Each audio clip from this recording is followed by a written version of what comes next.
Assalamualaikum warahmatullahi wabarakatuh. Kami dari kelompok 4 yang terdiri dari saya sendiri, Citra Handayani. Adapun teman sekelompok saya yaitu Lisma Safitri dan Muammar Sadik. Adapun materi yang akan kami bawakan yaitu mengenai ijarah. Untuk pemateri pertama yaitu saya sendiri, pemateri kedua yaitu Lisma Safitri, dan pemateri terakhir yaitu Muammar Sadik. Baiklah, kita masuk ke materi pertama, yaitu mengenai pengertian ijarah. Apa itu ijarah? Ijarah dalam perbankan syariah merupakan kontrak antara bank syariah sebagai pihak yang menyewakan barang dan nasabah sebagai penyewa, dengan menentukan biaya sewa yang disepakati oleh pihak bank dan pihak penyewa. Barang-barang yang dapat disewakan pada umumnya yaitu aset tetap, seperti gedung, mesin dan peralatan, kendaraan, dan aset tetap lainnya. Pengertian ijarah menurut arti lugat adalah balasan, tebusan atau pahala. Menurut syara, berarti melakukan akad mengambil manfaat sesuatu yang diterima dari orang lain dengan jalan membayar sesuai dengan perjanjian yang telah ditentukan dengan syarat-syarat tertentu pula. Al-ijarah berasal dari kata al-ajru, yang arti menurut bahasanya ialah al-wad, yang arti dalam bahasa Indonesia ialah ganti diupah. Sedangkan menurut istilah, para ulama berbeda-beda mendefinisikan ijarah antara lain sebagai berikut. Yang pertama, menurut Hanafiyah, bahwa ijarah ialah akad untuk membolehkan pemilikan manfaat yang diketahui dan disengaja dari suatu zat yang disewa dengan imbalan. Yang kedua, menurut Malikiyah, bahwa ijarah ialah nama bagi akad-akad untuk kemanfaatan yang bersifat manusiawi dan untuk sebagian yang dapat dipindahkan. Baiklah, kita masuk ke jenis-jenis ijarah. Adapun jenis-jenis ijarah yaitu yang pertama, ijarah amal, yang kedua, ijarah ain, yang ketiga, ijarah wa'idna, yang keempat, ijarah musyarakah muntanasisah, dan yang terakhir yaitu ijarah multijasa. Mungkin itu saja yang dapat saya sampaikan. Selanjutnya akan dibahas oleh pemateri kedua saya, yaitu Saudari Lisma Safitri. Sekian, wassalamualaikum warahmatullahi wabarakatuh. Bismillahirrahmanirrahim. Assalamualaikum warahmatullahi wabarakatuh. Perkenalkan, nama saya Lisma Safitri, perwakilan dari kelompok 4, akan melanjutkan materi yang telah dipaparkan oleh Saudari Citra Handayani sebelumnya, yaitu dasar hukum ijarah. Dasar hukum ijarah ada 3, yaitu Al-Quran, Al-Hadis, dan Ijma'. Dasar hukum ijarah yang pertama yaitu terdapat dalam firman Allah dalam Quran Surah Al-Baqarah ayat 233, yaitu, dan jika kamu ingin anakmu disusukan oleh orang lain, maka tidak ada dosa bagimu apabila kamu memberikan pembayaran menurut yang patut. Ayat tersebut menjadi dasar hukum adanya sistem sewa dalam hukum Islam, seperti yang diungkapkan dalam ayat bahwa seseorang itu boleh menyewa orang lain untuk menyusui anaknya. Tentu saja ayat ini akan berlaku umum terhadap segala bentuk sewa-menyewa. Kemudian dasar hukum ijarah dalam Al-Hadis, yaitu berikanlah olehmu upah orang sewaan sebelum keringatnya kering. Hadis riwayat Ibnu Majah. Kemudian landasan ijma'nya ialah semua umat bersepakat, tidak ada seorang ulama pun yang membantah kesepakatan ijma' ini, sekalipun ada beberapa orang di antara mereka yang berbeda pendapat, tetapi hal itu tidak dianggap.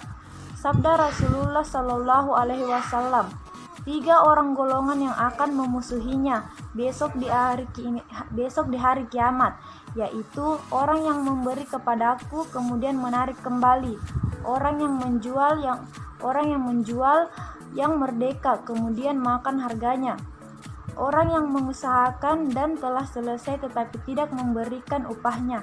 Hadis riwayat Bukhari. Kemudian selanjutnya rukun dan syarat ijarah. Yang pertama itu rukun. Yang pertama, orang yang menyewa dan yang menyewakan syaratnya adalah orang yang berakal dengan kehendak sendiri, bukan dipaksa, keadaan keduanya tidak bersifat mubazir dan sudah balik atau dewasa. Yang kedua, sewa disyaratkan keadaan sewa diketahui dalam beberapa hal, jenisnya, kadarnya, dan sifatnya. Kemudian yang ketiga, adanya ijab dan qabul. Syarat-syaratnya sama dengan syarat ijarah ijab kabul pada jual beli.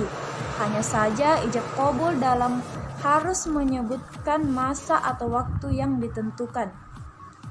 Kemudian manfaat dengan syarat-syaratnya, yaitu manfaat yang berharga. Manfaat yang berharga ada kalanya karena sedikitnya seperti menyewa mangga untuk dicium baunya, sedang yang dimaksud dari mangga untuk dimakan, atau karena ada larangan dari agama seperti menyewa seseorang untuk membunuh orang lain. Kemudian yang kedua, keadaan manfaat dapat diberikan oleh yang mempersewakan. Kemudian yang ketiga, diketahui kadarnya, seperti dengan jangka waktu seperti menyewa rumah 1 bulan atau 1 tahun, atau diketahui dengan pekerjaan. Terima kasih. Materi selanjutnya akan dilanjutkan oleh saudara Muhammad Sadik. Wassalamualaikum warahmatullahi wabarakatuh. Bismillah, assalamualaikum warahmatullahi wabarakatuh. Innalhamdulillah, amma ba'd. Langsung saja, saya perwakilan dari kelompok 4 ingin melanjutkan materi yang telah dijelaskan oleh saudari Citra Handayani dan Lisma Safitri. Oke, di bagian ijarah ini saya mengambil bagian tentang fatwa, yang dimana fatwa ini menjelaskan keuntungan objek ijarah. Yang pertama, objek ijarah adalah manfaat dari penggunaan barang atau jasa. Yang kedua, manfaat barang atau jasa harus bisa dinilai dan dapat dilaksanakan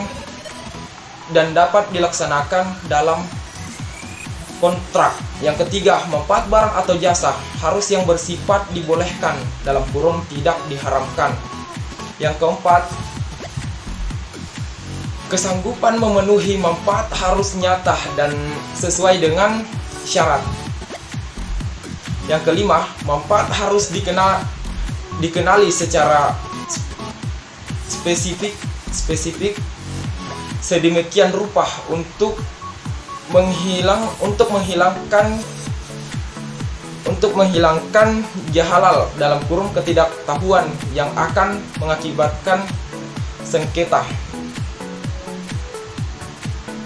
Yang keenam, spesifikasi manfaat harus dinyatakan dengan jelas, termasuk jangka waktunya. Yang ketujuh, sewa atau upah adalah sesuatu yang dijelaskan dan dibayar nasabah kepada LKS sebagai pembayaran manfaat. Yang kedelapan, sesuatu yang dapat dijadikan harga dalam jual beli dapat pula dijadikan sewa atau upah dalam ijarah. Yang kesembilan, pembayaran sewa atau upah boleh bentuk jasa dalam kurung manfaat lain dari jenis sama dengan objek kontrak. Yang 10, kelenturan dalam kurung fleksibel dalam menentukan sewa atau upah dapat diwujudkan dalam ukuran waktu, tempat dan jarak.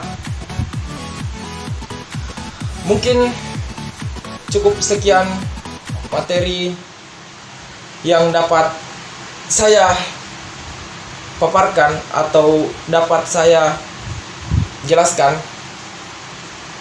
dari perwakilan kelompok 4 tersebut ini. Saya mengucapkan banyak meminta maaf jika ada sedikit kekurangan dalam saya menjelaskan materi tersebut. Kurang lebihnya mohon dimaafkan. Wabillahi taufiq wa hidayah. Wassalamualaikum warahmatullahi wabarakatuh.